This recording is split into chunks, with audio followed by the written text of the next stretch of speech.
Fallout Equestria Survivors Guild, Chapter 3, The Big Easy.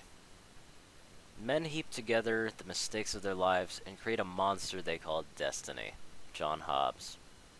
This is DJ Pon3 coming at you with the news from around the wasteland. DJ Pon3's voice said over my earbuds. I've had a rather interesting guest here in my studio, recently a pony only known to the wasteland as the Wanderer. She's a brave mare who has ventured out into the wide world hoping to find herself a place. If you ever cross paths with her, don't hold anything against her. She's just another pony like us all. And tell her DJ Pon3 says hello. We had been traveling for days by this point. DJ Pon3 has played that message on occasion.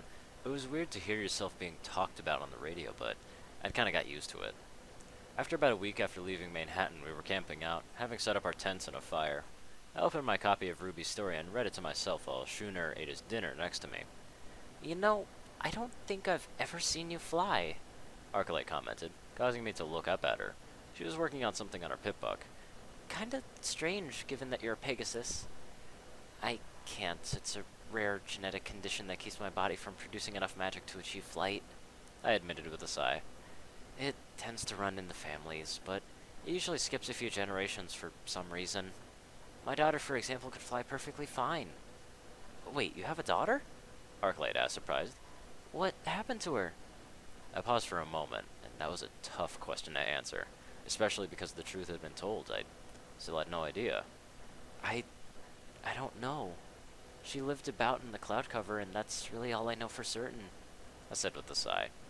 I can just hope that she lived a good life and didn't hate me too much for leaving her behind. Oh, I'm really sorry to hear that, Arcolite said.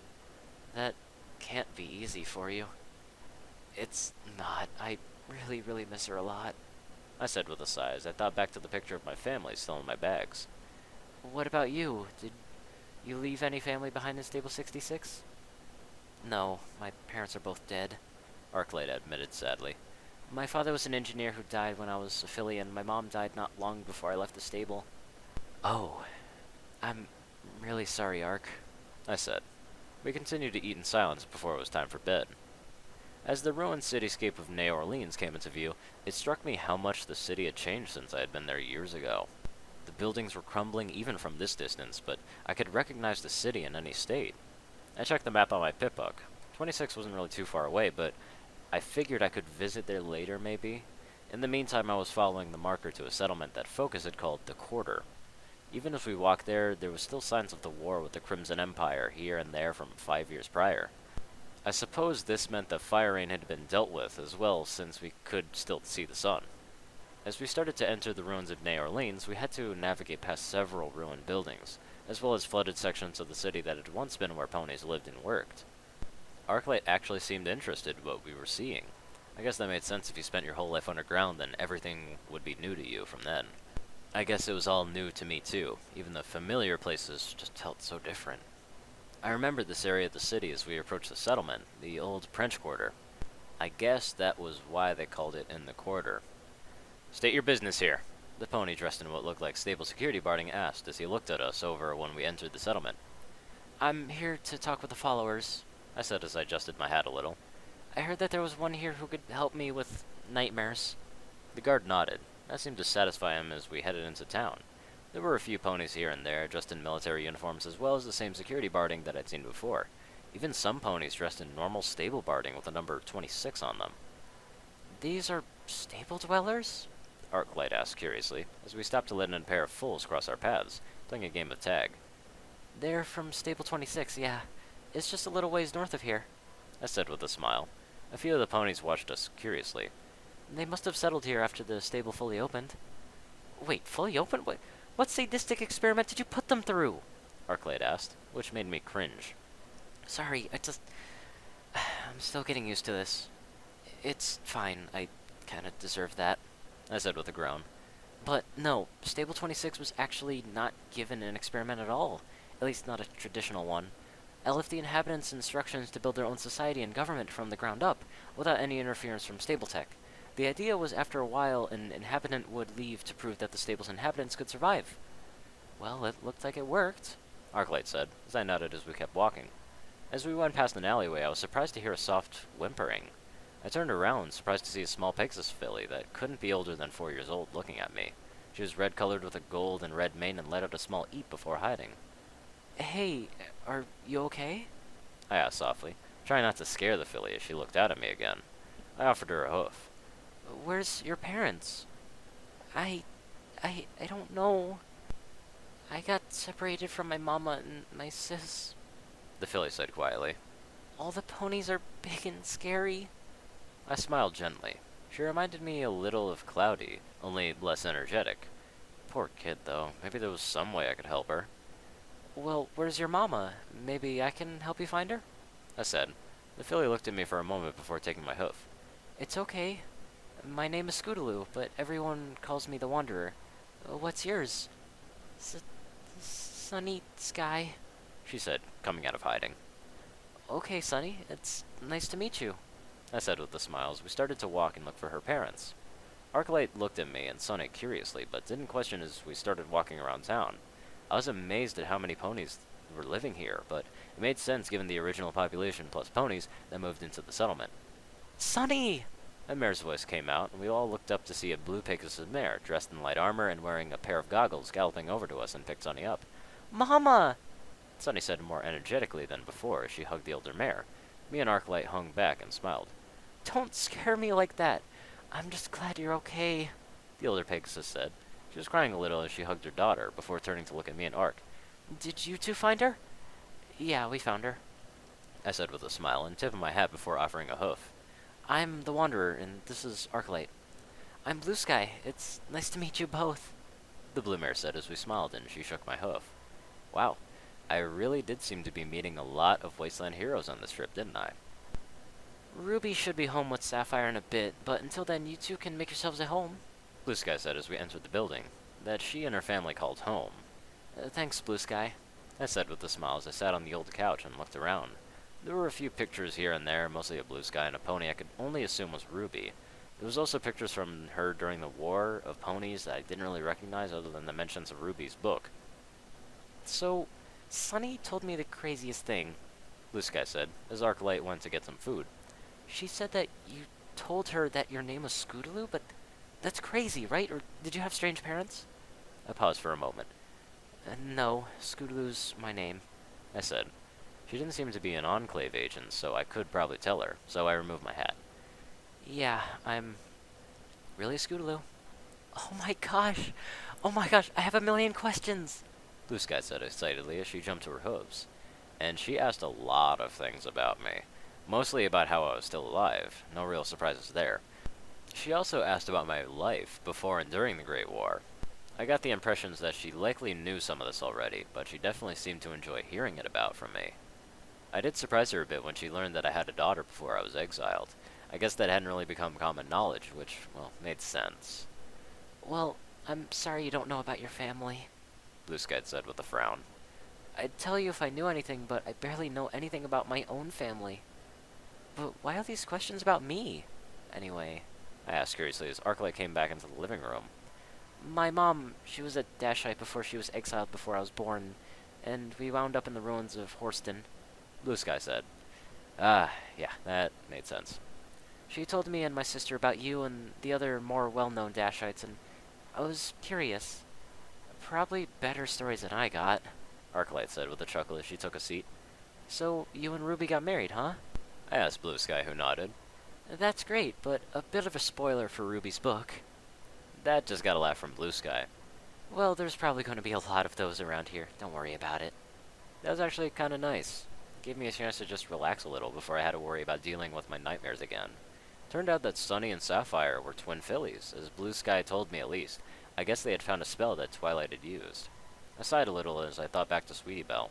It wasn't really common knowledge, but the two of us had been close while we ran Stabletech.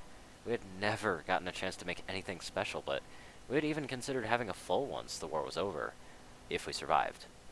Yeah, that didn't exactly work out for us, but I haven't really thought I'd find love again. Needless to say, I was wrong.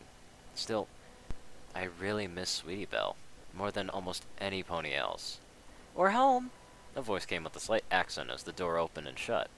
"We're in the living room. We have some guests," Blue Sky called out.